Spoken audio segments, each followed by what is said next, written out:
Hello and welcome to episode 9 of Unstoppable Marketing and Mindset with me, MG. I am your marketing and mindset coach for women who want to be totally unstoppable in business. So if that describes you, you are in the right place.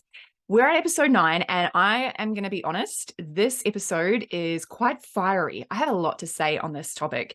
I want to talk about why it is okay to use pain points in your marketing. And the reason I want to talk about this is because I have noticed a concerning rise in the quote unquote moral marketing. Now, if you're watching the video, you'll see me doing like these little bunny ears around a few words today, but I'll say quote unquote when I'm talking about it. And it's kind of like me almost sharing that it's not my view, but it's what is coming out right now in society, this moral marketing where people are getting up on their high horse and inadvertently saying that they're better than others and more quote unquote moral because they don't do a certain thing in marketing or business, when really all it is a difference in marketing perspective and values. Okay, perspective and values is all it is here. And these are the same humans. These are the same people who are talking about being in alignment with your values, but refuse to accept that others might be in alignment with different values, because all humans have different values. And that's okay. It's a part of being human.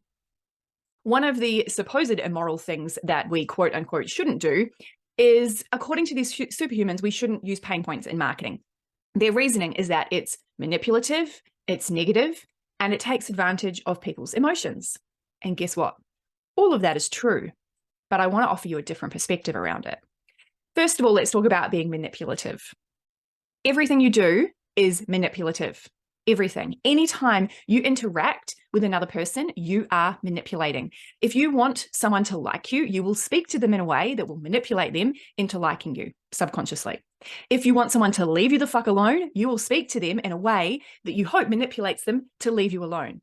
If you are setting boundaries with your children, you will say it in a certain way because you have an agenda, because you are manipulating the situation. You always do, because you're a human and because you have intentions.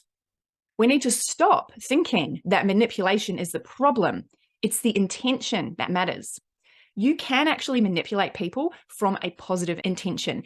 Everything that has ever happened, ever, has come from the intention and a positive manipulation. It's simply how things change and evolve due to a certain intention.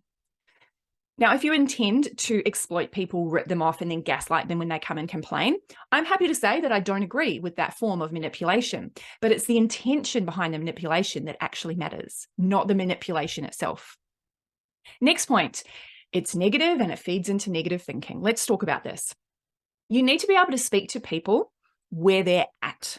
If your ideal client or customer is stuck in a negative headspace, they will not resonate with positive solutions yet. What will stop them in their tracks is reading something that feels like you're just reading their mind. And by not touching on the pain points, you're actually not giving those people a chance to connect with your offer, which they might need. They might actually need it the most. But if they can't connect because all you're talking about is the positive solutions, then they're going to miss out. Okay? And who are you to decide that they miss out because you're not speaking to them where they're at? Some people are also what we call away motivated, okay? So away motivated means that they are motivated by taking action that moves them away from pain. A lot of people are away motivated. If you focus on the benefits and pleasure points and ignore the pain points, your message is not going to resonate with them, even if they need it. So it's really important, even though, yes, you might be using quote unquote negative language. What is negative? Negative is not a bad thing, okay? It's okay for us to have negative thoughts. We need to speak to people where they're at, so that they can connect to find the solution, right? Next point, it takes advantage of people's emotions. Let's face it, humans are emotional creatures, more so than any other species on Earth. So why would we ignore that crucial feature of humanity in our marketing? I don't know why. If we didn't, we would be disadvantaging our brand and our mission. Remember your mission. I bet it's to help people in some way. Who are you to decide that your ideal customers or clients' negative emotions aren't worth mentioning when it comes to the problem they face? Isn't that a form of gaslighting? Ignoring their emotions and the problem that they face? People need to feel heard and seen in their emotional state. They need to be validated because emotions are just energy in motion. We are moving people through their emotions to a potential solution. Now, don't get me wrong. I know there are brands out there that are using pain points in a way that isn't conducive to my own personal values. Okay. They might not be conducive to your own personal values. And there are so many women who come to me from burned out programs, individuals or brands that, promised the earth, spent their life savings on it, and then were gaslit when they fronted with their complaints about how they didn't get what they paid for. Okay. I've been there myself. I actually think a lot of this pushback against using pain points is coming from those traumas that we've experienced because we've been hurt. And when we're hurt, we act from a hurt place. We want to protect ourselves. We want to protect others. And that's totally understandable. We've all had some kind of negative sales experience, some kind of experience that's made us want to avoid feeling that pain again. And that can shape our views, our values, and the way that we show up in our business. But what if instead of focusing on the negative experience, we look at the positive ones we've had? Just like, say you've visited a shit doctor, okay? You've also maybe had a shit experience in sales. But just like doctors, you can find good ones. We can find amazing sales experiences and focus on what was amazing about that. Think about a time when you felt heard in the problems that you were experiencing. You paid the money for that product or service and then had a good experience. And, that might not be something that happened in your business. It might be something that happened in your personal life. But once you start filtering for those experiences, you will see more of them because they are there. And when we're looking through a lens of when we've been hurt, we're only going to see things in a negative way, which is interesting because, we're wanting to not be negative in our marketing, but it's because we're seeing things through a negative lens. What if we can actually look at the way we can use emotions in our ideal customers and clients to really speak to them and help them feel heard so that they know that they're safe to make the decision to work with you? I know that if you're listening to my podcast, you probably have similar values to me. So you are a heart-centered entrepreneur. You care about the outcomes that your customers and clients have. You are not a salesperson that is manipulating from a negative intention. That's not you. If it is you, then it's because you're hurt. Okay. But I don't think that anyone listening to this podcast would be the kind of person that wants to go out there and hurt others on purpose. Hurt people. And that's a whole nother podcast episode. So I won't go there right now. But if you're listening to this right now, I know that your intention is to help people. So remember that when you are using emotion, when you're using pain points, when you are speaking to people where they're at, what you're doing is of service, because you're connecting at the level where people need to connect before they can really take that step into the solution. And that is so important, because if you don't do that, you leave a whole fuck ton of people behind, and it's not fair on them. It's not up to you to decide who gets to miss out based on how they're feeling. Okay.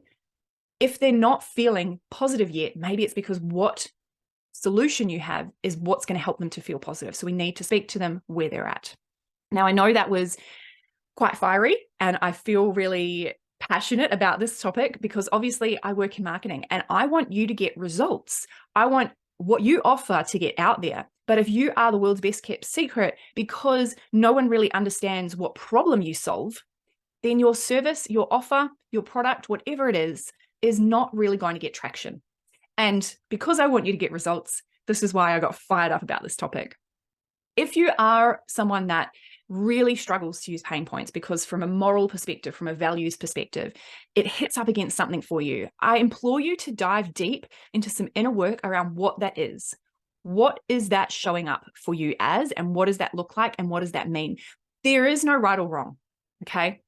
Perhaps what you offer and your ideal client is already very solution focused. They're out of the problem phase and they're looking at the solution. They're more positive. Maybe that's your ideal client. Most people are not, though. Most people, when they're about to spend money, are coming from a place of, I have a problem, I need to fix it, okay? However, if you have a very specific ideal client or customer that is already very solution focused, not in the pain points, awesome. That's amazing. And go you, use your marketing towards that. But in most cases, that's not going to be the situation. And so if you've got any kind of barriers, also happy for you to send me a DM. I love having these conversations. And I posted something on Instagram about this a few weeks ago, and it did open conversations in my DMs with people that don't agree with me. I am here for those conversations. I want to say that. I am 100% here for the conversations where people don't agree with me because I learn from those conversations. I'm also always happy to change my mind. Like if someone contacts me and it gives me a really good understanding that I never had before and can look at it from a completely different perspective and it really lands for me, I will happily change my perspective. Interestingly, one of the very first things I posted when I was starting out in business, my very first business, my small PT gym that I opened up, the first post I put up was that I would never post any kind of motivational quotes because words are meaningless. Words are meaningless is what I said. What the fuck? In my head, it was words are meaningless without action. Like there's no point in motivation quotes. You just got to get in the gym and make it happen. But I can look back at that now and say that that version of me 7 years ago, like words are meaningless. What the fuck, MG? That's okay. That's where I was at that point and what I believed and what I thought was the most important thing back then. And I've evolved and changed since then. Okay. So if you've listened to this episode and you're like, oh, I don't know if I agree with it, that's okay. All right. You evolve and you change and you learn different things and you can change your perspective. So see if you can be open to looking at it differently. Or let's jump in DMs and have a conversation about it. I'd love to have a conversation with you. Please make sure that you rate and subscribe to this podcast if you have loved it. Share with someone that you feel needs to hear this because I guarantee you're probably in listening to this thought, oh, actually, we had that conversation with this person. Send it to them because I'd love for them to hear this episode as well. And I'll see you back here next week. Peace out. I'm MG.